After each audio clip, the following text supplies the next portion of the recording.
And on the bottom of the deck, we see the Empress card. Now, not surprising that Capricorn is going to turn up with the Empress card. The Empress, she's a goddess of fertility, literal and symbolic. Fertility being the ability to manifest things, right? Be able to manifest things that but she puts in the work too, right? Even though this is the Bride of Frankenstein, who would be infertile in the movie or the book or whatever. She is the opposite of that. You can see here the pomegranate fruit, which is symbolic of femininity and fertility as well. She's someone who understands the mysteries of the universe. The stars in the background give evidence to that. And she's cozying up with her kitty friend right here. And he adores her, of course. She's the ideal mother, wife, businesswoman. She does make it happen. She's basically the best qualities of all the 4 different signs, earth, air, water, and fire, rolled into one. She's got each of those qualities and is a very balanced type energy. Not surprising for Capricorn here, right? Capricorn can be very grounded. Sometimes they're not, though, of course. That's any sign. But then we have covering you the Lovers card. Lovers possibly could be the Gemini card, could be a head or heart decision, or it could be that some of you are experiencing a new relationship with someone. There tends to be, in the Lovers relationship, if it means a literal lover type relationship, a good deal of balance between the two of you. Then again, it could just be that sense of conflict in between the head and heart decision that you could be trying to make. Now, in this particular reading, we see she's got a picture of her boyfriend who's writing her from far away. He kind of looks like an uptight person, and then here comes this fabulous lover through the window who's mystifying and a little scary. And for some of you, you may be going through that type of decision making right now. It could be that you're not really sure what to make of that. Now, crossing you, we have the 4 of Imps card in the reverse. In the upright, this is a situation that is, it could be a happy celebration, a marriage. You see 1111. That's an ascended number. 1111, it relates to the idea of twin flame relationships. It is in the reverse. It's not the building blocks. Like, if we look again at this, I think of 4 posts or 4 corners that make the foundation piece of a building, a structure, something that you're building in a material way. Imps is the suit of fire, so there's that passion that comes with that, but it's passion put into action, being able to create the bower, having the happiness and the peace of that. In the reverse, it could be that some of you are taking on a lover and it's not going to be getting off the ground. It's not going to be building. It could be some kind of conflict for you, right? Now, that's not to say that there aren't aspects of your life where you're well-grounded, well-rounded, and you're making it work. But there is that kind of a sense here, given that this is in the reverse position, that you may be doing something that can actually uproot or bring down your house. If you are in a third-party situation, if you're stepping out on someone, just be very careful about that, because the energy can be kind of unstable here. Or that you could be leaving a situation because you have a new lover, leaving a boyfriend or girlfriend in the back or in the past. Now, crowning you, we have the Queen of Imps in the reverse position. In the upright, she's somebody who's friendly to you.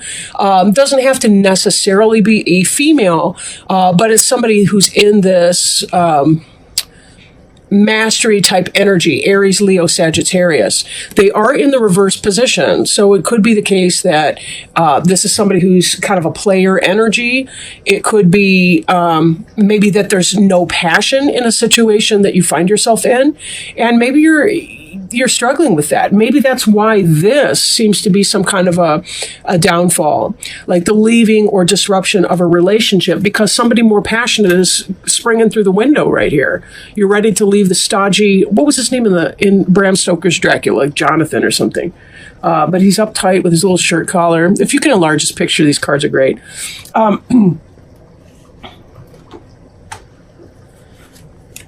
Now, Two of Fire is, They're not getting along. These two imps are at each other's throats, and there's a sense of, we have to find some kind of a balance here. Again, imps is fire. It has to do with passion. So there could be this head and heart decision that we see over here, and you're trying to figure out how to make it work out, because there's a sense that you want something that's more exciting, but at the same time, being a Capricorn, you still like to maintain the peace in your home. You like the groundedness. You're both struggling internally here, but also you're trying to make sense of it and bring these into some sense of balance. Head and heart decision.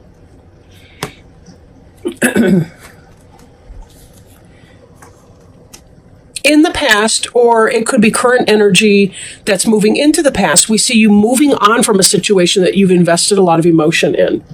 The suit of ghosts is the suit of water or cups, so it has to do with emotions and spirit. When we eight of ghosts someone, basically we ghost a situation. We have to walk on. We got to leave. It's toxic for us. It's not fulfilling us emotionally. There's disappointment, heartache, loss with that. On some level, there's something that many of you that are viewing have left behind. That could be this leaving the partnership. Maybe you were living with someone and you're moving on from that. You've decided to leave it, and that's why it seems that your home life is uprooted, or the opposite of edification. What would that be? Uprooting, I guess? 10 of imps, we see you with a great deal of responsibility. This is in the forward movement. This is what's coming, right? There's a great deal of responsibility that has to be done. If you are leaving behind some type of situation, you are uprooting. It could be that just the basic detail work. Again, though, imps is fire. So there's something that you're taking on that you have to put this passion into action to make it happen. And there is still some sense of loss along the way. As many responsibilities as you have, one may get away. You may overlook something. So be careful that you're making your lists, checking them twice, kind of find out if you're naughty or nice. Well, but anyway, you get the point. Just be sure that you're checking your list, and you're making sure that all your stuff you need to do is on that list, and you're taking care of that. But be careful that during all of this, you're still finding time for yourself to play and relax, trying to maintain the sense of balance here. I will point out too that the next deck, the next card over here, at the bottom of the deck is the Fool card, which is about taking that blind leap of faith. Sometimes when we find ourselves dissatisfied in a situation, we really do need to move on from it. We do need to try something new. If for no other reason than to keep growing as a person. When we feel stagnant, we do become the dead body that is electrified into life, but it still is a dead energy. We need to be able to come to life fully. Be able to produce fruit, however we want to call that metaphorically. Some of you may actually garden, but in that sense, whatever that is, you want to feel alive in your life. 7 of Bats is kind of getting away with something. Again, it's this kind of energy that some of you may have somebody on the side, or you may have slid from one relationship into another because you may have been seeing somebody kind of on the down low. You'll note that this guy here, he's sneaking out of these tents, and he's trying to get away with all these bats. Some of them are escaping. He's not going to be able to take everything with him. But be careful, too, because sometimes that can indicate evidence. The lipstick on the collar stereotype or something like that. Be very, very careful here that you're not... I want to say messing on your karma by leaving a trail of heartache or anything like that behind. But this environment card, this is the card representing you, and this is the card representing your environment. There's a lack of passion in your environment. Ace of Imps upright would be the Ace of Wands in other decks, which is a clear phallic symbol. It has to do with a lot of passion. This is an absence of the passion, which could be why you were seeking something outside of your relationship and turning this, what used to be an edifying marital structure, upside down. Trying to get away with something, though. But if you are found out, there could be a battle zone at home. and a great deal more responsibility, because now you have to take care of the person that found out about you if you're not completely ready to Eight of Cups them and move on from that situation. But if you're trying to balance that, and it can, sometimes we can unwittingly or without any intention, we can make our life even more complicated than it already is. Five of Ghosts is about a sense of loss, disappointment. So for some of you who do make the choice that you're going to be moving on, expect that you're going to live in this energy for a little bit longer. Possibly you're fearing that you're going to live in the disappointment energy. But the only way to heal from anything is to just go right through it. That's the only way to leave it in your past tense. We have to feel our emotions. If we don't, we carry it around with us. And then it winds up becoming yet another burden, another responsibility that we have to take on. Because now we're going to be feeling less and less balanced in our life, and we're more likely to feel anger, disappointment, frustration, random spurts of tears. Any of that can happen. So we have to be very, very careful where we're going with that. And then Wheel of Fortune, this guy looks terrified. He has no idea what the future will hold. And the future may or may not go the direction that he wants it to go in. If you've been doing something,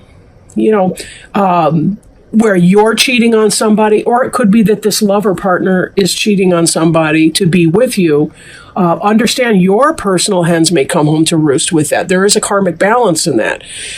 So, are we operating from the idea that, do no harm, or are we not? Then again, it could be that all of this is meant to be for you anyway. Typically, it does tend to be. Sometimes, though, we tend to make our lessons harder than they absolutely have to be, because we can engage in some of this battle type behavior down here.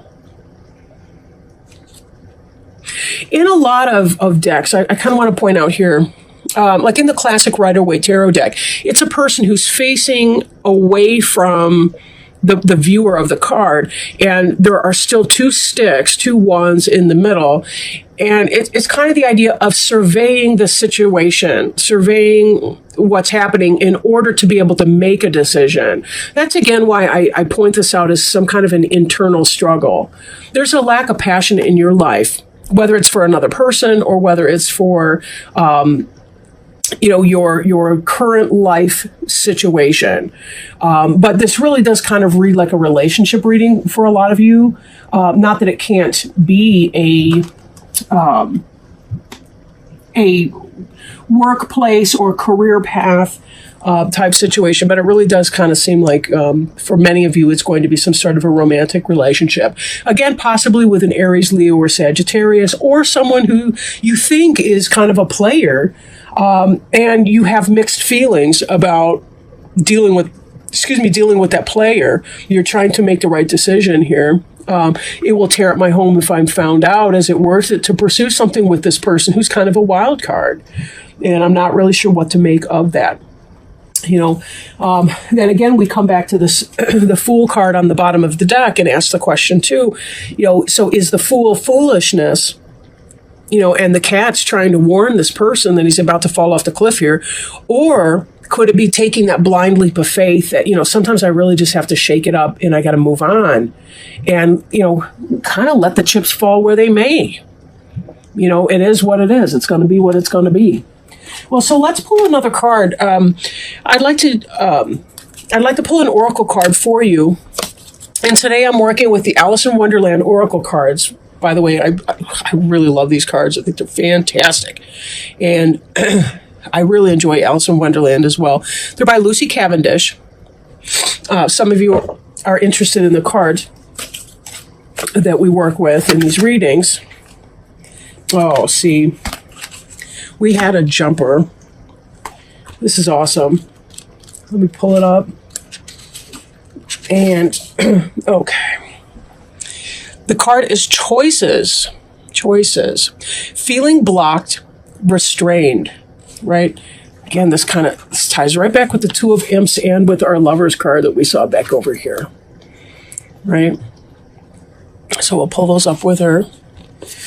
There were doors all round the hall, but they were all locked. And when Alice had been all the way down one side and up the other, trying every door, she walked sadly down the middle, wondering how she was ever to get out again. When we are changing in order to find our own personal wonderland, we need to keep the momentum going in whatever area of life the magic of change is arriving. This means leaving the in-between lands of the idea and entering into the choices we must make to move forward.